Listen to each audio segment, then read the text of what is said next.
e o outro é o que se faz dessa figura mais além. Che Guevara é muito mais uma exploração moderna de um mito e de um símbolo do que de fato uma figura histórica que teve este ou aquele mérito ou só defeitos, Arlene? Bom, veja, aqui eu discordo com o professor Boris Fausto na importância que teve Che Guevara. Quer dizer, não só liderou uma revolução junto com Fidel Castro, como depois renunciou ao poder em Cuba para viajar pela América Latina, Bolívia e tal, tentando organizar grupos guerrilheiros. Os críticos dirão que ele fez isso para não ser morto. Então, agora, aí é que tem, claro, toda uma polêmica. A questão é a seguinte, o apartheid, a campanha contra o apartheid foi unanimidade. Não houve essa divisão que houve em relação ao comunismo. Os que estavam contra o comunismo a favor. Então, na figura de Che Guevara e Fidel Castro, tem os que estão contra e a favor. Então, aí o mundo está dividido, desde a Guerra Fria, nessa questão. E na questão do Mandela, não. Uma unanimidade que foi, assim, sem igual numa campanha mundial, cultural e política contra o apartheid na África do Sul. E Mandela foi a figura que unificou, que liderou, que foi o símbolo dessa campanha. A comparação é interessantíssima, mas aí acho que surge uma outra questão ainda, Arlene, que é, por exemplo, independentemente de uma pessoa apoiar ou não o que foram as políticas de Stalin, ou independentemente ou não de alguém apoiar o que foram as políticas de Stalin que seguiram aquelas iniciadas por Lenin, duvido que alguém conteste o peso na história que esses dois nomes têm. Então, a ideia aqui da pergunta, no fundo, é o seguinte: que peso tem esses símbolos Che Guevara ou Fidel Castro na nossa história, Vila? Bem, é um mito da Revolução Cubana. Fidel Castro não liderou sozinho a Revolução Cubana. Isso é uma invenção de Fidel Castro. A Revolução Cubana é produto do Diretório Revolucionário, do movimento estudantil, da luta operária que começou no começo do século XX, do Franque País, do conjunto de movimentos, do movimento 26 Luz e seu braço urbano. A guerrilha teve pouquíssima importância.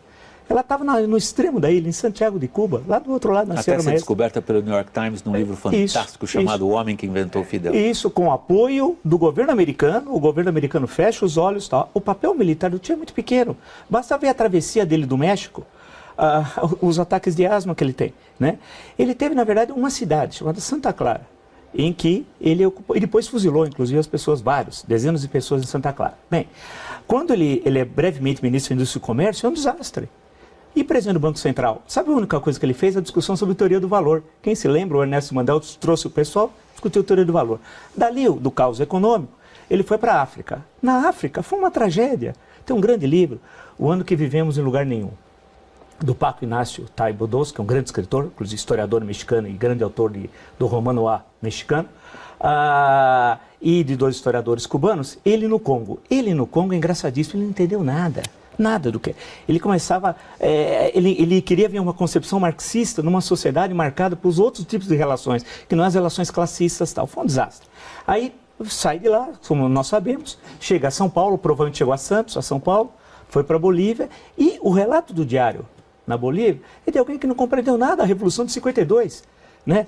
Mas mesmo assim é um símbolo, é inegável. Então, porque Che Guevara conseguiu se sobrepor como símbolo a essa divisão mundial entre pró e contra a Revolução Cubana. Che Guevara conseguiu ou nós fizemos de Che Guevara? Dele, mas é uma fala porque ele tem os elementos. É uma fala despolitizada. Claro, olha, você pega um Jeep, eu passo na minha casa, tem um Jeep Ford Escort. O pneu do Jeep tem uma cobertura com o Che Guevara. Aí eu fiquei olhando, todo dia eu passo lá. É símbolo de liberdade. Che Guevara é símbolo de liberdade. Mas como? Veja quantos ele fuzilou. Aí eu fico olhando naquele Jeep, se o Che Guevara tivesse vencido no Brasil, hipoteticamente, ele estaria andando de bicicleta, o senhor que anda no Ford Escort. E só se fosse no partido, porque se não fosse, estaria andando a pé. Então, o curioso é que naquele Jeep tem um símbolo da Virgem Maria do lado direito. Então eu fico tentando entender que relação há entre o Che e a Virgem Maria. Aí vem o Barthez, a história lá do mito como fala despolitizada. É uma fala despolitizada. Pode estar o Chaplin, a Elis Regina e o Che Guevara, todos são iguais.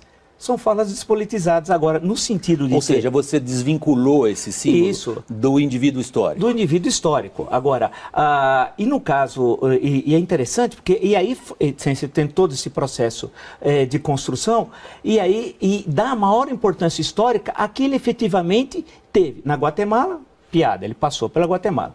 No México, passou rapidamente. Na verdade, se encontrou ali no metrô Insurgentes, foi lá que se encontraram os dois, e aí ficou treinando tal. A parte militar em Cuba é pouco relevante. A gestão no Banco Central, no Ministério da Indústria, também não tem relevância. O papel na África é nulo, e na Bolívia acabou... O que parece pouco importar, Vila, para o peso que ele tem como símbolo. E optando por morrer, porque se você ler o diário, com cuidado, é bom lembrar que os guarda-costas do Che saíram da Bolívia. O Pombo, por exemplo, escreveu o livro, está em Cuba até hoje. Quer dizer, ele podia ter saído se quisesse. Ele optou até por morrer. E há simbolismos cristãos de São João Batista, de batismo no diário, que é muito claro quando você lê com calma, a questão de começar a batizar, a ideia do martírio. É toda uma concepção que acabou sendo criada por ele próprio e que acaba depois se fortalecendo numa conjuntura de guerra do Vietnã. É bom lembrar, né? A conjuntura, década de 60 é o ápice da Guerra Fria, né?